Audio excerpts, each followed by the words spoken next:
మీ పిల్లలు గంటల కొద్దీ మొబైల్లో మునిగిపోతున్నారా? వారు ఇన్స్టాగ్రామ్లో ఎవరితో చాటింగ్ చేస్తున్నారో మీకు తెలుసా? మీరు ప్యాలెస్ల లాంటి ఇళ్లల్లో సెక్యూరిటీ మధ్య భద్రంగా ఉన్నామని అనుకుంటున్నారా? అయితే ఈ స్టోరీ వినాల్సిందే. జూబ్లీ హిల్స్ లాంటి పాష్ ఏరియాలో సంపన్న కుటుంబాలే టార్గెట్గా ఒక డేంజరస్ డిజిటల్ వేటగాడు పంజా విసిరారు. పబ్బులు, ఖరీదైన కార్లు, బ్రాండెడ్ వాచ్లతో బిల్డప్ ఇచ్చి మైనర్ అమ్మాయిలకు వల వేసి వారి జీవితాలను నరకప్రాయం చేస్తున్నటువంటి ఒక మోసగాడి గుట్టు రట్టయింది. అసలు ఎవరి చంద్రశేఖర్ ఆజాద్? అతని వెనుక ఉన్న ఆ రహస్య సామ్రాజ్యం ఏంటి? ప్రేమ పేరుతో ఇతడు సాగించిన బ్లాక్మెయిల్ మాఫియా గురించి సంచలన నిజాలు ఇప్పుడు చూద్దాం.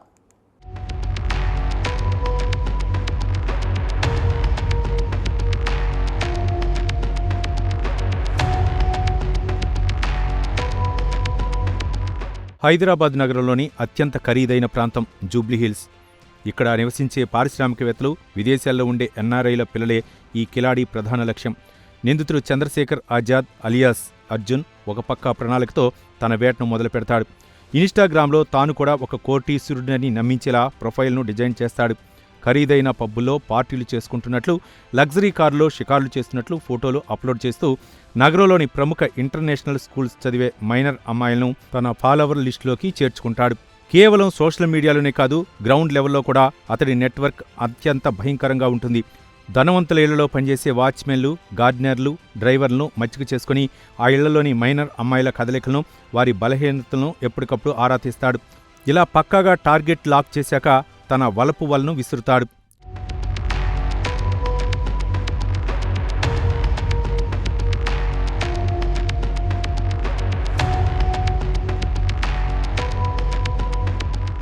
పరిచయం పెంచుకున్న కొద్ది రోజులకే తీయటి మాటలతో అమ్మాయిలను ముగ్గులోకి దించుతాడు. అర్జున్ అనే పేరుతో తన అసలు గుర్తింపును దాచిపెట్టి ప్రేమిస్తున్నానంటూ నమ్మిస్తాడు. అమ్మాయిలకు తెలియకుండానే వారితో ఏకాంతంగా గడిపిన క్షణాలను తన స్పై కెమెరాల్లో నిక్షిప్తం చేసుకుంటాడు. ఒక్కోసారి బాధితుల వ్యక్తిగత ఫోటోలు, వీడియోలు చేజిక్కించుకున్నాక అప్పటి వరకు సాఫ్ట్గా ఉన్న అర్జున్ కాస్త కిరాతకమైన బ్లాక్మెయిలర్గా మారిపోతాడు. ఆ వీడియోలను సోషల్ మీడియాలో పోస్ట్ చేస్తానని, తల్లిదండ్రులకు చూపిస్తానని బెదిరిస్తూ లక్షలాది రూపాయలు డిమాండ్ చేస్తాడు. పరువు పోతుందన్న భయంతో ఆ మైనర్ అమ్మాయిలు ఇంట్లో ఉండే నగదును, బంగారాన్ని దొంగిలించి మరీ అతడికి అప్పగిస్తున్నారు. ఇతని మాయాజాలంలో చిక్కి ఇప్పటికే సుమారు 20 మందికి పైగా యువతులు సర్వం కోల్పోయారు. నిందితుడు కేవలం డబ్బుతో ఆగకుండా బాధితుల్ని శారీరకంగా కూడా లోపరుచుకుంటూ వారి జీవితాలతో క్రూరమైన ఆటలాడుకుంటున్నాడు.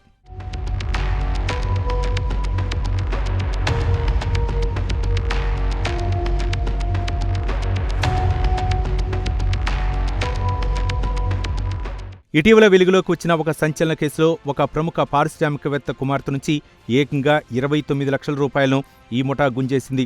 ఇందులో ఆశ్చర్యకరమైన విషయం ఏమిటంటే, ఆ బాధితురాలి ఇంట్లో పనిచేసే డ్రైవర్ కృష్ణ, అతని భార్య సరస్వతి కూడా ఈ నేరంలో భాగస్వాములయ్యారు. వీరు నిందితుడికి ఏజెంట్లుగా మారి ఆ మైనర్ అమ్మాయిని బెదిరిస్తూ భారీగా సొమ్ము వసూలు చేశారు. గుంటూరుకు చెందిన మరో యువతిని కూడా ఆజాద్ అలాగే ట్రాప్ చేసి హోటల్ గదులకు తీసుకెళ్లి వీడియోలు తీసి బ్లాక్మెయిల్ చేశాడు. నిందితుడు ఆజాద్ స్వస్థలం ఆంధ్రప్రదేశ్లోని గుంటూరు జిల్లా వట్టి చెరుకూరు మండలం చామళ్లమూడి గ్రామం. గతంలోనూ పోక్సో కేసులో జైలుకు వెళ్ళొచ్చినప్పటికీ ఇతడి ప్రవర్తనలో మార్పు రాలేదు. పైగా జైలు నుంచి వచ్చాక మరింత పక్కాగా నేరాలకు పాల్పడుతూ తన క్రైమ్ సామ్రాజ్యాన్ని విస్తరించాడు.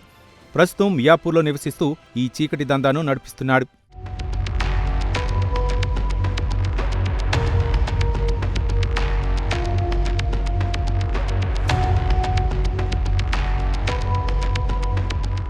వరుస ఫిర్యాదులతో రంగంలోకి దిగిన జూబ్లీహిల్స్ పోలీసులు, షీ టీమ్స్ అధికారులు ఈ కేసును అత్యంత సీరియస్గా తీసుకున్నారు. ఇన్స్టాగ్రామ్ ఐపీ అడ్రస్ను ట్రేస్ చేస్తూ నిందితుడి కాల్ డేటాను విశ్లేషించారు. నిందితుడు తన లొకేషన్ను నిరంతరం మారుస్తున్నప్పటికీ టెక్నికల్ ఎవిడెన్స్తో పోలీసులు అతడిని చుట్టుముట్టారు. జూబ్లీహిల్స్ ఇన్స్పెక్టర్ శ్రీనివాసులరెడ్డి, ఎస్ఐ వినోద్ కుమార్ ఆధ్వర్యంలో పక్కా ప్లాన్తో మియాపూర్లో తనిఖీలు చేసి ఆజాద్ను అదుపులోకి తీసుకున్నారు. అతడి దగ్గర ఉన్న మొబైల్ ఫోన్లు, ల్యాప్టాప్లను సీజ్ చేయగా అందులో అమ్మాయిల ఫోటోలు, వీడియోలు లభ్యమవటం చూసి పోలీసులే విస్తుపోయారు. నిందితుడికి సహకరించిన డ్రైవర్ కుటుంబ సభ్యుల నుంచి కూడా సమాచారాన్ని పోలీసులు సేకరిస్తున్నారు.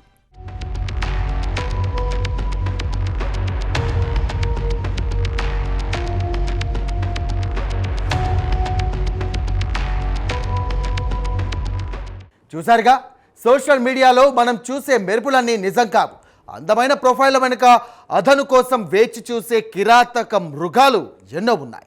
డబ్బున్న కుటుంబాలలోనే మైనర్లనే టార్గెట్ చేసుకొని సాగుతున్నటువంటి ఈ హనీ ట్రాప్ వ్యవహారంలో తల్లిదండ్రులు అత్యంత అప్రమత్తంగా ఉండాలి.